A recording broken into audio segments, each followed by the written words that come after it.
I'm looking for food for Mom who can't move. A 5-year-old granddaughter rummaging through the park's trash cans. When I saw her after 6 months, she was thin and wearing tattered clothes. Mom is sleeping at home. There's nothing to eat. It's been 6 months since my son started working away from home. What happened to my daughter-in-law and granddaughter while I was unaware? I regretted becoming distant from my daughter-in-law out of consideration. Taking my granddaughter's hand and saying, "It's okay now," she showed a smile. Really? Will you help Mom? We immediately headed to my son's house. However, there was a shocking truth hidden there. 3 years have passed since my husband passed away at the age of 55, and I've been living alone, feeling lonely. My sister lives nearby, which has been some consolation. My son, John, who is turning 30, lives with his wife and child about a 30-minute drive away. Actually, I worried because after graduating from college, there was a period when John didn't work. He was doing a part-time job while getting deeply into his hobby of touring on his motorcycle.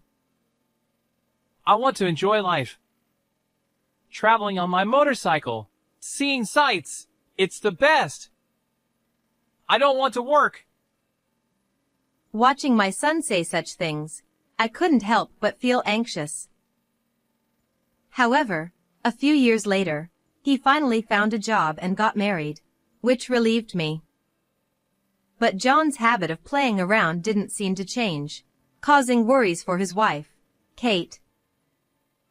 Kate, 2 years younger than my son, was lively and cheerful, and I liked her immediately. Soon after getting married, my granddaughter Mary was born, and I was completely overjoyed. Kate, I've bought diapers and milk for Mary. Oh, thank you. It's messy inside the house, but please come in. It's okay. I'll tidy up. Kate, you just relax. Since her parents couldn't help her being far away, I frequently visited my son's house, bringing baby essentials and household items for my daughter-in-law. I did my best, cleaning up, comforting crying Mary, and more. My actions were driven by the desire to see my granddaughter and the goodwill to help my daughter-in-law, but it seemed they were pressuring her. Caught up in the cuteness of my granddaughter, I didn't realize this. One day, when I visited my son's house, there was no response no matter how many times I rang the doorbell. Did they go shopping? Deciding to come back later, I was about to leave the bag of toys for Mary's birthday present on the doorstep when I heard my granddaughter's cries from inside. Worried, I tried to peek through the window, but when the crying stopped, I quietly backed away. It was then that I realized, for the first time, how much my daughter-in-law disliked me, using the excuse of not being home. Despite the shock, I sent a text to my daughter-in-law letting her know I left the present. I see. I'm just her mother-in-law, so she can't relax. Even though I understood it logically, I couldn't help but feel immensely sad. And to make matters worse, something happened that added to my distress. That night, my son visited home with a stern expression. There were 2 matters he needed to tell me, both of which were painful for me. Mom, I've been transferred to another state for work, so I'll be working away from home. Really? We won't be able to see each other like before. I'll miss you. As the location was inconvenient for family life, he decided to go alone, leaving his family here.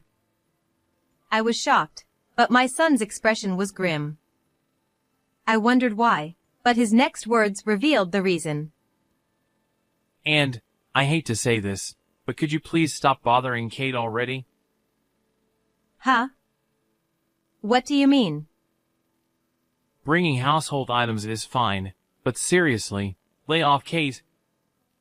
Bullying your daughter-in-law isn't cool these days. I never thought you could be such a jerk. I denied any malicious intent, but my son grew more forceful. You've been frequently peeking into the house, passive-aggressively cleaning, and comforting the baby, right? Well, Kate was crying because of you. Don't be so cruel. I didn't mean to. I didn't realize. I'm sorry. I thought I was doing the right thing, but it seems it was excruciating for my daughter-in-law. I apologized to my son, but he wouldn't forgive me. If you keep harassing her, I'll cut ties with you, Mom. No way. John slammed the front door shut and left. At that moment, memories of my son's childhood flashed through my mind. He was mischievous and demanding, but I always raised him with all my love. Next, I thought of the adorable face of my granddaughter Mary. Feeling guilty for hurting my daughter-in-law, I called her. Kate, I'm sorry. I'll be more careful from now on. Did John say something? I'm sorry. I'm overwhelmed. No, it's my fault. I'll make sure to ask before coming over from now on. However, Kate remained silent and didn't respond. Maybe she wanted to tell me not to come to her home. After that, John didn't say anything to me and seemed to head to his new assignment. Later on, I tried to contact my daughter-in-law to arrange bringing gifts for my granddaughter's birthday, but her responses were lukewarm. She often asked for items to be sent via delivery because she was busy. However, one day, Kate unusually called me. When I encouraged her to speak, she said, tearfully, Actually, we're short on money. Worried that my son's bad habits might be showing, I asked to meet her and discuss things at a cafe. Kate arrived alone, having left Mary with a friend. Her expression was very somber. According to her, since John started his solo assignment, he stopped sending money for living expenses. Then, she dropped an even more shocking bombshell. John seems to be having an affair. What? Kate continued. When I was video calling him, I saw women's clothes hanging on the wall in his room. When I said I would ask my son about this, Kate choked up, saying, I don't want to break up with him. I believe he'll come back to me. Feeling sorry for my hopeless son, I apologized to Kate. Kate then made a request, saying, I've started working part-time, but it's not enough. Could you send me $500 each month? Despite Kate's hesitance, it was all John's responsibility. I agreed without hesitation. Kate added, Also, I'm overwhelmed with work and can't clean the house properly. I don't want you to see it. I understand. Don't worry, I won't just drop by unexpectedly. Anticipating Kate's difficulty in saying it, I responded kindly with a smile. But what is my son thinking? Kate asked me not to tell John, but as a mother, I couldn't refrain from giving him my opinion. After parting ways with Kate and returning home, I called John that night. I subtly asked if he was cheating, but he seemed irritated and angry. Hey, Mom! Don't bother me with such trivial things. John, clearly frustrated from work, didn't outright deny cheating, so my anxiety only grew. After that, various expenses such as clothing for my granddaughter and medical bills when she fell ill started piling up, and Kate began coming to me for money. By this time, I couldn't see my granddaughter at all, but I believed it was all for the sake of dear Mary and my unfortunate daughter-in-law.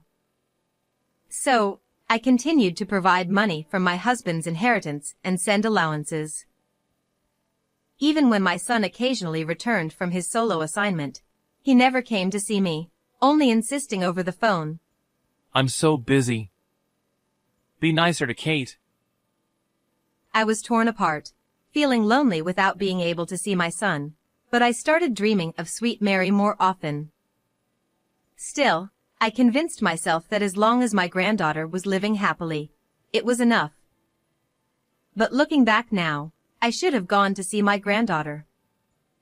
At that time, I never could have imagined things would turn out like that. It was a spring day, nearly a year into my son's solo assignment. My sister, who lives nearby, invited me to a cherry blossom viewing spot near my son's house. She was worried about my mood, but the sight of the cherry blossoms in full bloom lifted my spirits a bit. However, what caught my eye then was a small child rummaging through the trash can in the park. Concerned that the child might be alone, I approached. When the child looked up and our eyes met, I blinked and looked again in disbelief. What? No way. The child was none other than my granddaughter Mary, whom I had seen only in dreams. She should have been 5 years old by now. Mary, is that you? What are you doing here? I'm looking for food for Mom who can't move. It had been a year since I last saw my granddaughter, and she looked emaciated, her collarbones visible, wearing tattered clothes with torn pants. The Mary the first knew had chubby cheeks and a cute face, so I was shocked by her drastically changed appearance. Where is Mom? She's sleeping at home. There's nothing to eat, Dad took all the money from home. It seemed that something had happened to my daughter-in-law and granddaughter while I was unaware. I regretted becoming distant from them out of consideration for Kate, waiting for her to reach out. I immediately approached my granddaughter and hugged her. Everything will be okay now that Grandma's here. Really? Will you help Mom? My eyes welled up at the thought of my granddaughter, who was always thinking of her mother, and anger toward my son made me feel feverish.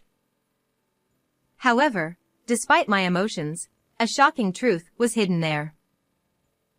I explained the situation to my sister briefly, and went to my son's house with my granddaughter. I rang the doorbell, but my daughter-in-law didn't answer. Since the front door was locked, I couldn't do anything and felt at a loss. Then Mary said, Wait a moment. There's a secret entrance. And slipped in through a small window at the back of the house. Later, after Mary opened the door from the inside, I rushed into the living room. However, my daughter-in-law was nowhere to be found. The interior was terribly dirty, with half-eaten cup noodles and empty beer cans scattered around. Mommy disappeared. I wonder where she went, said Mary. Leave it to Grandma. Everything will be okay. I reassured the anxious granddaughter and, as a precaution, left a note in the mailbox saying taking Mary home and headed back to my house. Back home, I gave Mary a shower and changed her into new underwear and clothes I had prepared to give her as presents. Despite being thin, she looked adorable after I combed her hair neatly. When I made omelets, Mary's eyes sparkled, and she eagerly started eating, exclaiming, "Delicious!" She must have been very hungry. After the meal, she told me that her immobile mother had asked her to go find food. If that was the case, then where has Kate gone? I felt like I'd been had. Could it be? Kate's condition suddenly worsened. I thought she might have called an ambulance herself and been taken to a hospital somewhere. I tried calling my son, but couldn't reach him. Meanwhile, my granddaughter, now full, started to doze off. I quickly prepared a bed for her, and she was overjoyed. Wow! The bed is so fluffy. It feels amazing. She exclaimed before quickly falling asleep. Worried about my daughter-in-law, I called my sister, who lives nearby, and asked her to look after my granddaughter while I headed back to my son's house. What I saw there was a shocking sight. Is that Kate? As I hid in the shadow of the neighboring house to observe Kate without being spotted, an elderly neighbor approached me. We had exchanged greetings when my son and his wife moved in, so we were acquainted. After hearing a certain story from the neighbor, I trembled with anger. 2 hours later, I received a barrage of phone calls from my daughter-in-law after she saw the note, saying, "You took our daughter without permission." I'm sorry. I happened to meet Mary at the park, so I brought her home. I intentionally played dumb and apologized. Taking her your home without permission is rude. I'm really sorry. I didn't mean to worry you. But since it's been a while, can you let her stay with us for 2 or 3 days? Please. I'll make sure to thank Kate generously. Huh? If that's the case, I don't mind, but there's one promise. Her proposal was, Since Mary has a habit of lying, please don't believe anything she says. I already knew the truth of the matter, but without letting on, I went along with her to reassure her. It's common for young children to do that. Understood. I'll just let Mary's words go in one ear and out the other. 3 days later, my daughter-in-law came to pick up Mary. John is supposed to come home for the weekend. I need Mary to help with cleaning, so I've come to pick her up. Give her back. I won't return her to a mother who deceives your own child. At that, my daughter-in-law raised her eyebrows and glared at me. I don't know what you've heard from Mary, but didn't I tell you that she was a liar? It's absurd to believe everything a child says. Finally, Kate's true colors began to show. It seemed she intended to dismiss everything as lies from Mary. However, upon hearing those words in the living room, my granddaughter burst out crying and ran out. I'm not lying. I was worried about Mama. Seeing my crying granddaughter was heartbreaking. Not wanting to witness further arguments between adults, I asked my sister, who was at our house, to take Mary to the detached room. Then, I confronted Kate once again. I showed the pictures I had taken while hiding in my son's neighbor's house when I went there. They depicted Kate in intimate poses with a young man, and another where she was slipping wads of cash into his pocket. Kate's expression changed for a moment, but then she burst into laughter. It was just a little fun. John is under my thumb, so I can manipulate him any way I want. If you keep this up, you'll never see your grandchild again. Furthermore, I shared what I had heard from the neighbor. She said, "It might be meddling, but I can't bear to see your granddaughter in such a situation." Kate, it seems you've been leaving Mary outside and frequently bringing young men into the house, right? The neighbors have noticed. What? I have no idea what you're talking about. Kate tried to play it off, but the neighbor had also taken videos and photos of her with her lover. According to the conversations in those videos, Kate had lied about her health to spend time with her lover, and she had cleverly concocted excuses like going to look for food to keep Mary from coming home. "I'll tell everything to John," I declared. Yet Kate continued to laugh. I've already told John that I'm being bullied by you, so he doesn't trust you. It's pointless to tell him anything. I'll just cry and tell him that you're lying. Finally, I understood why my son had turned cold towards me. It was all Kate's doing. At that moment, A figure emerged from the neighboring room with a furious expression. Kate, you were deceiving me, weren't you? No way! Why are you here? As it turned out, it was my son who, upon hearing my plea, took leave from his assignment and came home, thinking it was another case of marital abuse. However, he realized the truth from the evidence photos and his daughter's testimony. It's all your mother's fabrication. Don't believe those photos, they're fake. Are you saying Mary's lying too? I trust my daughter's word over yours. But Although I hadn't been informed, my son had a change of heart after his child was born. He said he had worked day and night at his assignment to increase his income and sent substantial amounts of money for living expenses. Kate couldn't have been short of money. She had spent all the money she received from John and the allowances I sent on her young lover. Finally, John realized he had been fed lies by his wife about being mistreated. Mom, I'm sorry for all the terrible things I've said. It's okay if you understand. Then, my son decisively announced divorce to Kate. Realizing she had no way out, Kate instantly apologized to me and began to beg for forgiveness. Mother-in-law, I'm sorry. Please forgive me. I was just lonely without John. Please ask him to reconsider the divorce for the sake of our daughter. I may forgive what you've done to me, but I'll never forgive you for what you've done to my precious granddaughter. But even after all this apologizing, Apologies don't make everything okay. My son and I looked down coldly on Kate as she broke down in tears right then and there.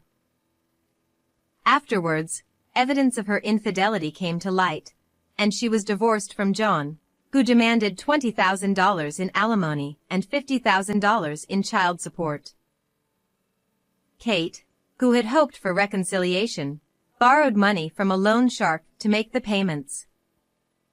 Furthermore, John was furious upon seeing Mary's emaciated state and reported it to the police.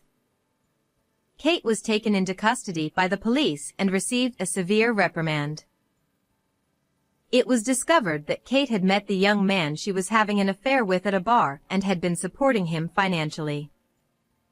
However, when the money ran out, she was quickly discarded. While I know she was being chased by debt collectors, her whereabouts afterwards are unknown. John also demanded $20,000 in alimony from Kate's affair partner. He too borrowed money to make the payment and is currently working day and night as a day laborer. Now, my son has returned from his assignment and is living with Mary and me at my house. A new life with my granddaughter, son, and me has begun. With more smiles from my granddaughter, I'm enjoying peaceful days. How did you find this story? Don't forget to subscribe to the channel. Well then, let's meet again in the next video.